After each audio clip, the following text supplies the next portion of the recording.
Hello everybody, welcome back to my channel. In today's video, I have a very special book that I want to talk about. This book that I'm going to be talking about today is a book that ever since it's been published, I have been debating whether I wanted to read it or not, and I had been avoiding it. And we're going to get into it.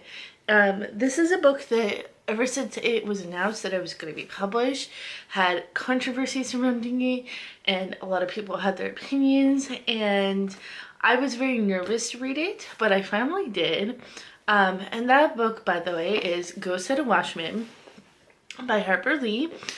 So just a little bit of background. To Kill a Mockingbird is seriously like one of my favorite books. In fact, before reading Go Set a Watchman, I did a reread of To Kill a Mockingbird, and I loved it. It definitely still stands out in my mind as like one of my favorite books of all time. And before I read this, I kind of was like wanting to look into kind of the history of it.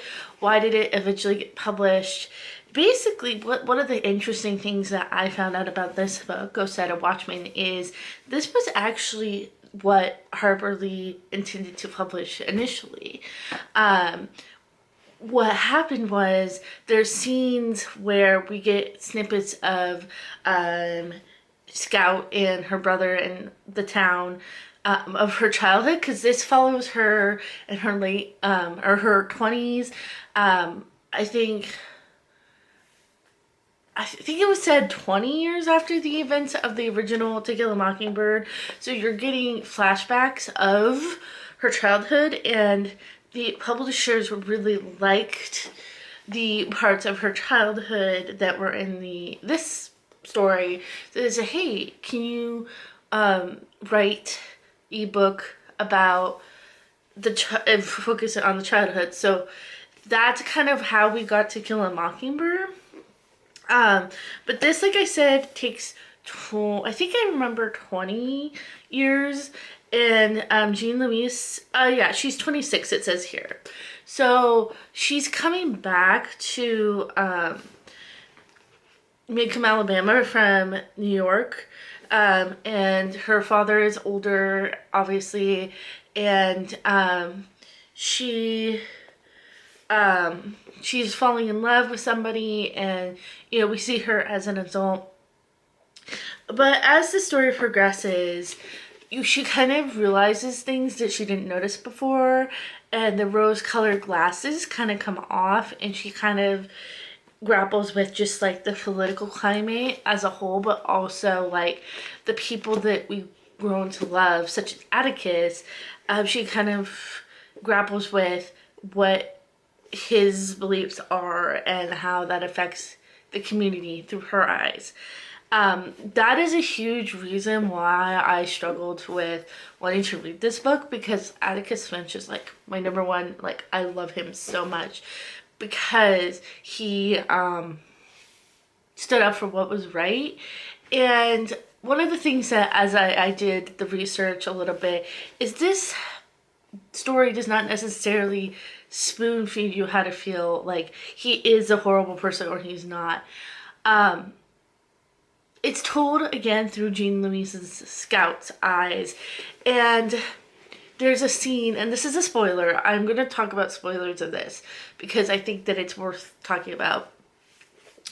There's a scene where I forget exactly how she came, but she ends up coming across like basically I don't know if it was exactly the clan, but it was like basically an equivalent.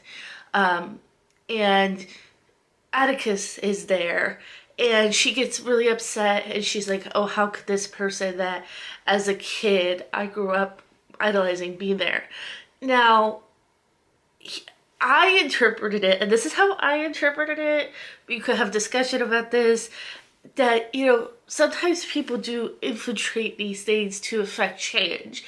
And that's how I read it, and I do have a bit bias because, like I said, Atticus Finch is one of my biggest favorite characters.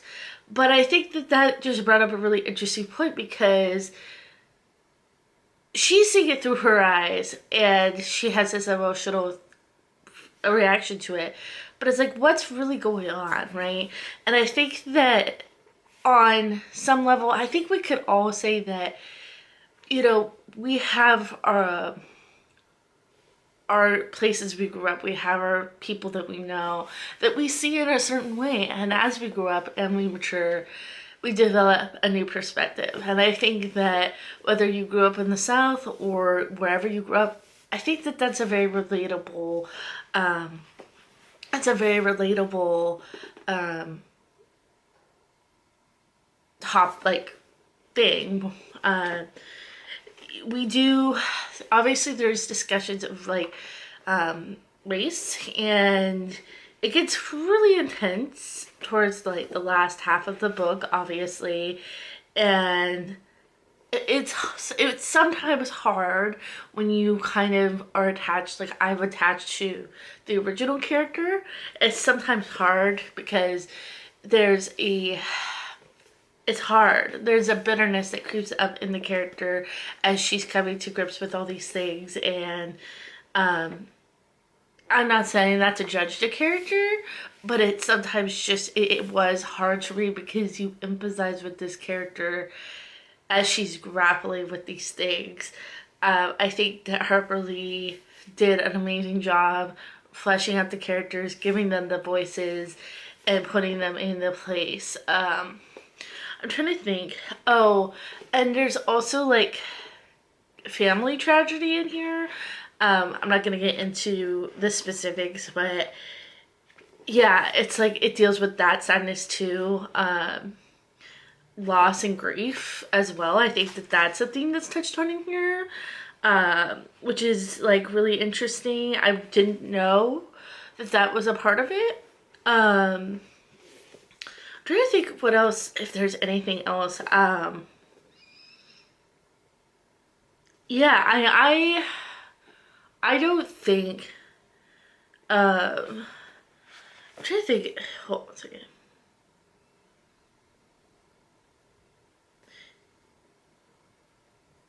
Yeah. So my initial like in thoughts on this, I don't necessarily think this deterred from the original text. I think I'm glad I eventually did read this. I recommend it. I love the cover. If you haven't read either books, like I know certain people like To Kill a Mockingbird is one of those books that when you're told to read it in high school, you kind of like they roll their eyes and they're like, oh, I don't want to read it. But I really love that book because, part of why I love Atticus so much is because he did what was right in his mind, like in what was right. Even though so many people were against him and society was against him, he did what was right.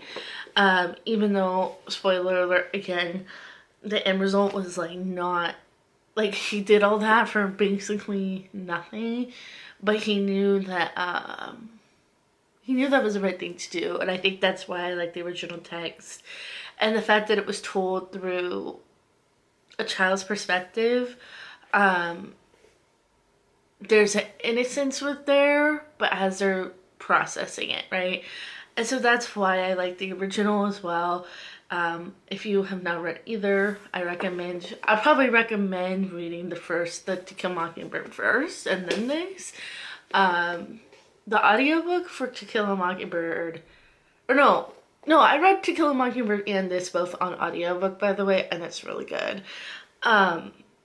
But yeah, this is a short video. I'm trying not to like fill in time-wise, but I kind of like also too think that sometimes I personally need to like give it time. Like when these are first published, so many people have so many opinions, and this got published like at least 5 years ago, 5, 6, or like not that long ago, but like a few years ago. So yeah, I think I finally made up my own opinion. I get all perspectives, but I encourage you to look into it with an open heart, open mind. There's a lot of worthwhile themes to talk about, and let me know what you think of both of these books, or one or the other, if you've only read one or the other. And let me also know just like what one of your favorite like classic books that you either read in high school or as an adult. Let me know too, and what you liked about them. I will talk to you later, and happy reading.